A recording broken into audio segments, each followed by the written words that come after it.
4,32,00,000। यहाँ जो आप बैठे हैं ये आवास 4,32,00,000 का है और एकमात्र विधायक है जिसने इसका विरोध किया है।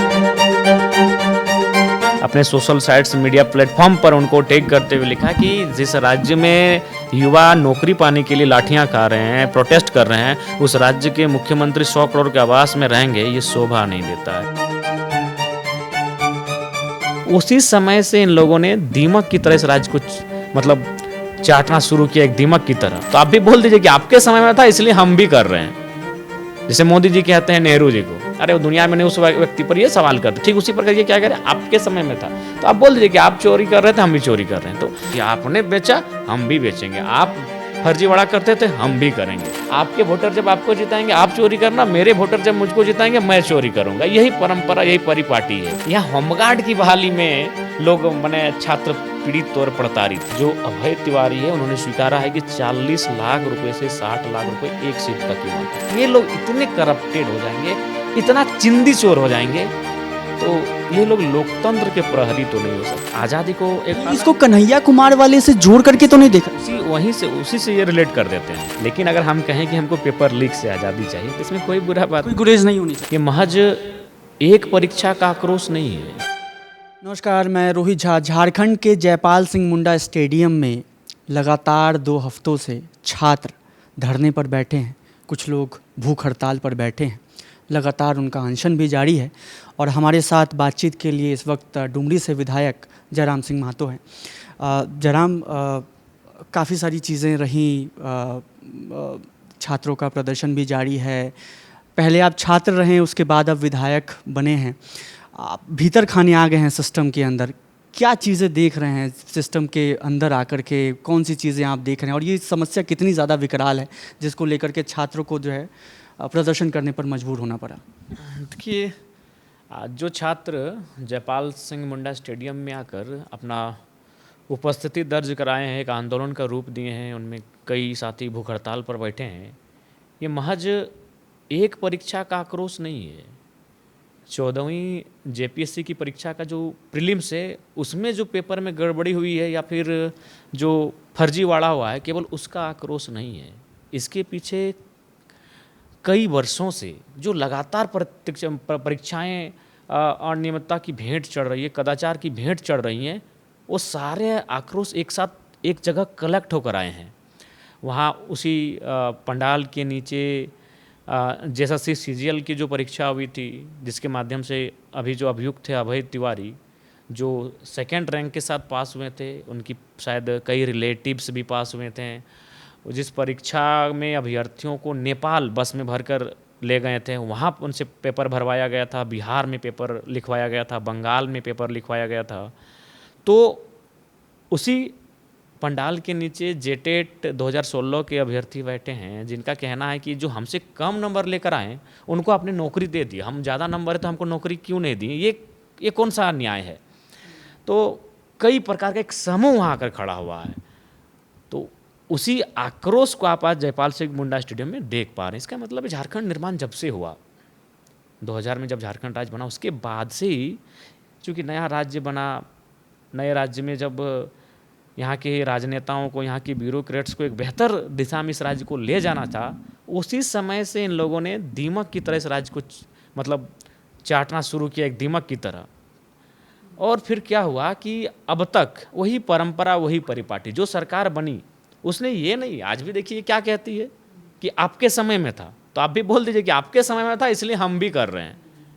जैसे मोदी जी कहते हैं नेहरू जी को, अरे वो दुनिया में नहीं उस व्यक्ति पर ये सवाल करते, ठीक उसी प्रकार ये क्या करें आपके समय में था। तो आप बोल दीजिए कि आप चोरी कर रहे थे, हम भी चोरी कर रहे हैं। तो वो जो परंपरा दिखा कर गए हैं, वो परंपरा को ये लोग आज भी निभा रहे हैं और शान से निभा रहे हैं कि आपने बेचा हम भी बेचेंगे, आप फर्जीवाड़ा करते थे हम भी करेंगे। क्योंकि अब इसका मूल कारण है कि आज के समय में वोटर्स करप्शन को नहीं देख रहे हैं कि भाई ये करप्टेड है तो इसको हम वोट नहीं करेंगे। वोटर्स का एक समीकरण, एक इक्वेशन बन गया। सबसे बड़ी मेन प्रॉब्लम एक इक्वेशन का। स्पष्ट शब्दों में 2 घटक है आज देश में, खासकर उत्तर भारत की बात कर लेते हैं तो एक एनडीए घटक है, एक इंडिया घटक है। एनडीए घटक की जो आइडियोलॉजी बन गई है कि उन्हें हिंदुज़म का एक बड़ा हिस्सा वोट करेगा, जिसमें सामान्य वर्ग आएंगे, वैश्य वर्ग आएंगे और कुछ ओबीसी के वर्ग आएंगे। अब बचा इंडिया। इंडिया जो खेमा बचा है इसको माइनॉरिटी, जिसमें मुस्लिम वर्ग, ट्राइबल्स, तो एक इक्वेशन बन गया। जो अगर एनडीए साइड से भी कोई गलती कर रहा है, कोई करप्टेड लोग हैं या फिर करप्शन का काम हो रहा है, तो इक्वेशन से वोट कर रहे हैं, उस करप्शन से उनको मतलब नहीं है। इंडिया साइड में भी क्या है, करप्शन हो रहा है तो मतलब नहीं, इक्वेशन से वोट कर रहे हैं। तो ये एक मूल कारण हो गया कि आपने चोरी किया, हम भी चोरी करेंगे, आपके पास भी वोटर है, हमारे पास भी वोटर है, आपके वोटर जब आपको जिताएंगे आप चोरी करना, मेरे वोटर जब मुझको जिताएंगे मैं चोरी करूँगा। यही परंपरा, यही परिपाटी है। तो उसी के क्रम में आज लगभग जेपीएससी तो बहुत बड़ी परीक्षा है, सिविल सर्विस है, राज्य की सबसे बड़ी नौकरी को जो प्रोवाइड कराता है वो जेपीएससी की परीक्षा है। यहाँ होमगार्ड की बहाली में लोग माने छात्र पीड़ित तौर प्रताड़ित हैं। हमारे धनबाद जिले में 2017-18 में एक बहाली थी, दौड़ हुआ, लॉन्ग जंप हुआ, हाई जंप हुआ, थाना वेरिफिकेशन हुआ, बॉन्ड बना, मेडिकल वेरिफिकेशन हुआ, और उनका बैंक अकाउंट भी खोल लिया गया। कि चलो बैंक अकाउंट तभी खोला जाता है जब ये मान लेते हैं कि वो आपका कर्मचारी बन गया, आपका एम्प्लॉय बन गया, तब हम उसको बैंक अकाउंट खोलते हैं। वहाँ से वह मैंने कैंसल हो गया। आज भी अभ्यर्थी दर बदर की ठोकरें खा रहे हैं। तो जेपीएससी बहुत बड़ी परीक्षा है जहाँ बीडीओ, सीओ और डीएसपी लोग बनते हैं। तो जाहिर सी बात है वहाँ जो है राज्य के सभी बड़े नेताओं की नज़र होती है कि यहाँ अपना एक रिलेशन को सेट कर देना है, अपना बेटा को यहाँ सेट कर देना है, अपना भतीजा को यहाँ सेट कर देना है। अफसर का भी नज़र होता है कि अपना एक रिलेटिव को यहाँ सेट कर देना है। उसी का दुष्परिणाम है कि आज जो अभय तिवारी है उन्होंने स्वीकारा है कि 40 लाख रुपए से 60 लाख रुपए एक सीट का कीमत है। अब एक सीट का कीमत 40 लाख से 60 लाख है, तो बताइए उस राज्य के नौजवान क्यों पढ़ेंगे। झारखंड एक पिछड़ा राज्य है आर्थिक रूप से, हर एक इंडेक्स में हम लोग पिछले पायदान पर है, निचले पायदान पर है हम लोग हर एक इंडेक्स में। तो उस राज्य के नौजवान नौजुवतियाँ क्यों पढ़ेंगे, 60 लाख रुपये कहाँ से पाएंगे। उनके पूरे जीवन में उनके माता पिता ने उतना कमाया नहीं होगा, उनकी कई पीढ़ियों ने मिलकर उतना बचत नहीं किया होगा, तो कहाँ से उसकी भरपाई करेंगे। इसका मतलब है कि आप उन अभ्यर्थियों के भविष्य को अंधेरे में डालने के साथ साथ राज्य के, चूँकि उनसे ही राज्य है, युवाओं से राज्य है, हमसे ये राज्य है, तो युवाओं को अगर आप अंधेरे में रखेंगे, उनके भविष्य को बर्बाद करेंगे, तो यानी आप इस राज्य को बर्बाद कर रहे हैं। वही काम आज इस राज्य में हो रहा है। और हमें तो आश्चर्य लगता है कि इतना पैसों का करेंगे क्या।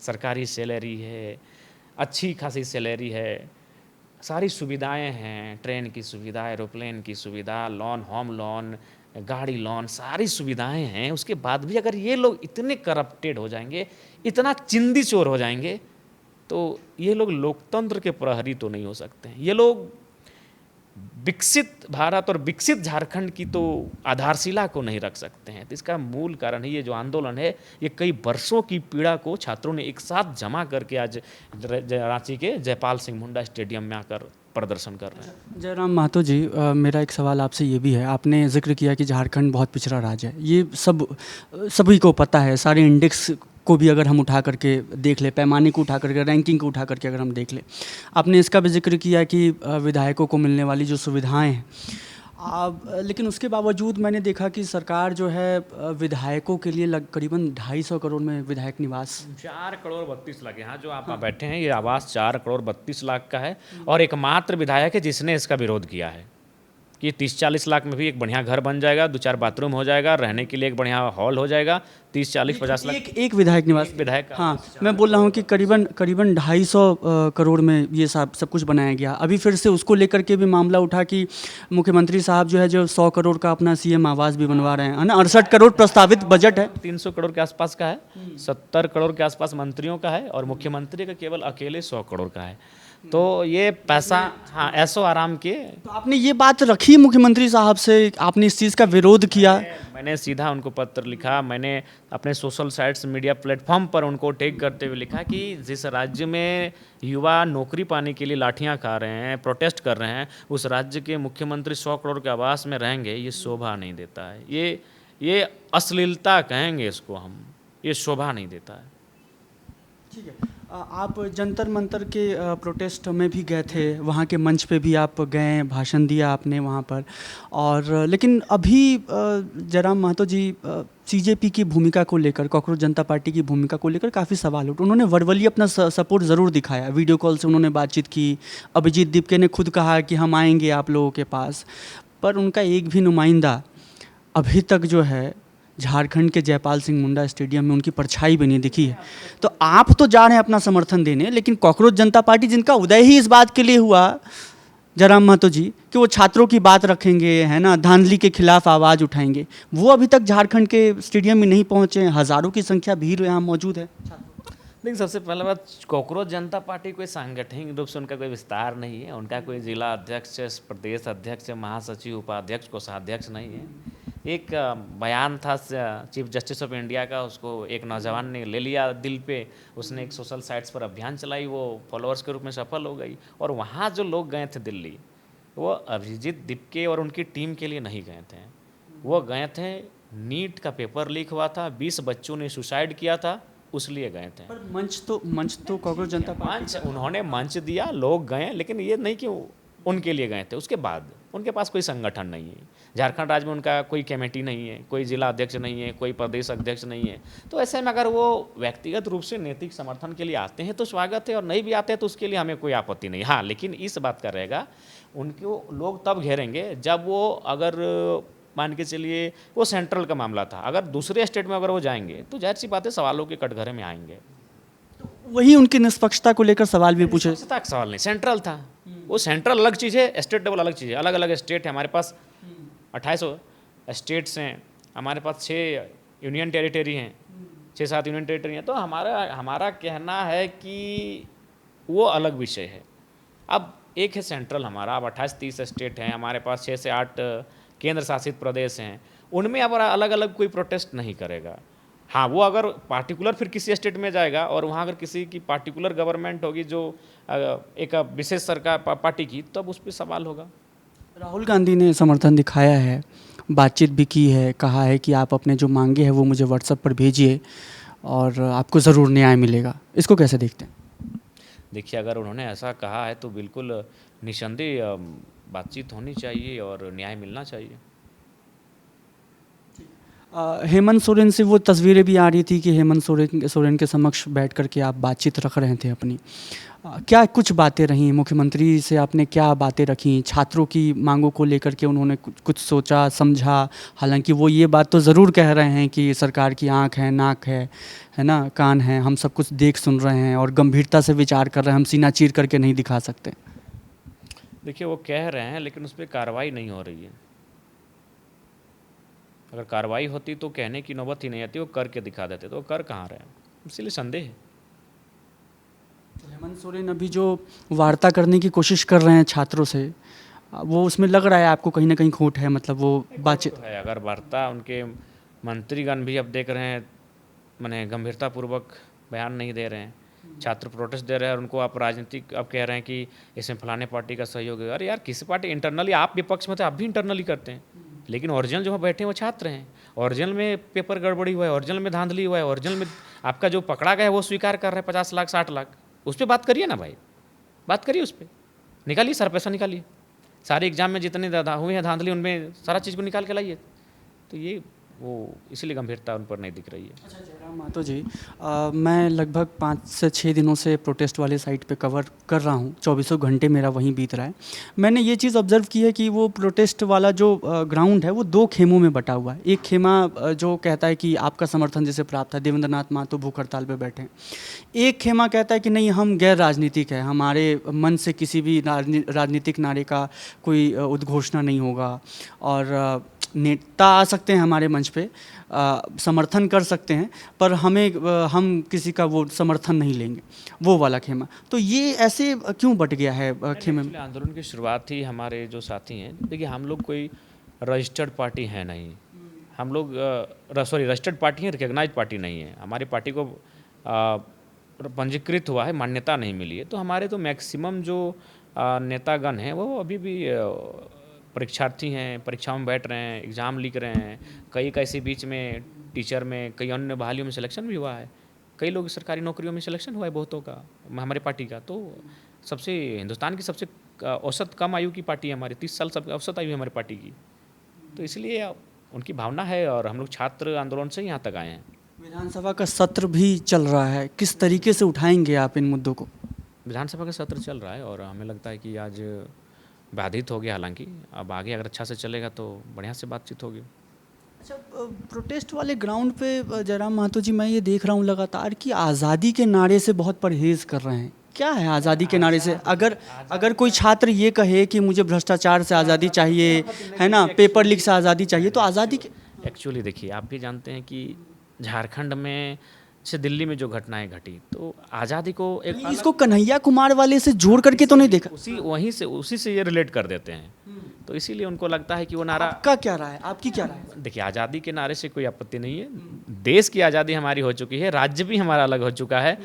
लेकिन अगर हम कहें कि हमको पेपर लीक से आज़ादी चाहिए, तो इसमें कोई बुरा बात कोई गुरेज नहीं होनी चाहिए। हमको करप्शन से आज़ादी चाहिए, हमको फेलियर सिस्टम से आज़ादी चाहिए, हमको ये तो इसमें कोई बुरा स्लोगन नहीं है। लेकिन चूंकि इसका पास्ट थोड़ा सा रहा है विवादित, तो उसको लेकर झारखंड के छात्र बचना चाहते हैं। कन्हैया कुमार वैसे कैसे नेता लगते हैं? आप भी युवा हैं, युवा विधायक हैं, वो भी युवा नेता ही है, लेकिन जिस प्रकार से वो बातें उनकी आती हैं, तो बातों में काफ़ी तर्क होता है। लेकिन कभी वो अभी नेता हैं बट विधायक सांसद बने नहीं हैं।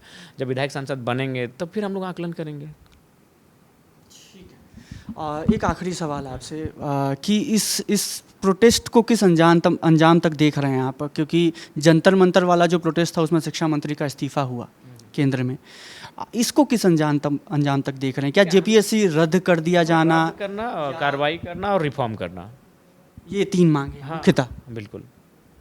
चलिए, बहुत बहुत शुक्रिया। जयराम महतो थे जो मुखर होकर के अभी विधानसभा सत्र में भी अपनी आवाज़ उठा रहे हैं और हमसे उन्होंने बातचीत भी की। अभी के लिए फ़िलहाल इतना ही। कैमरे के पीछे लकी, मैं रोहित झा, विटी चोखा मीडिया के लिए बहुत बहुत शुक्रिया।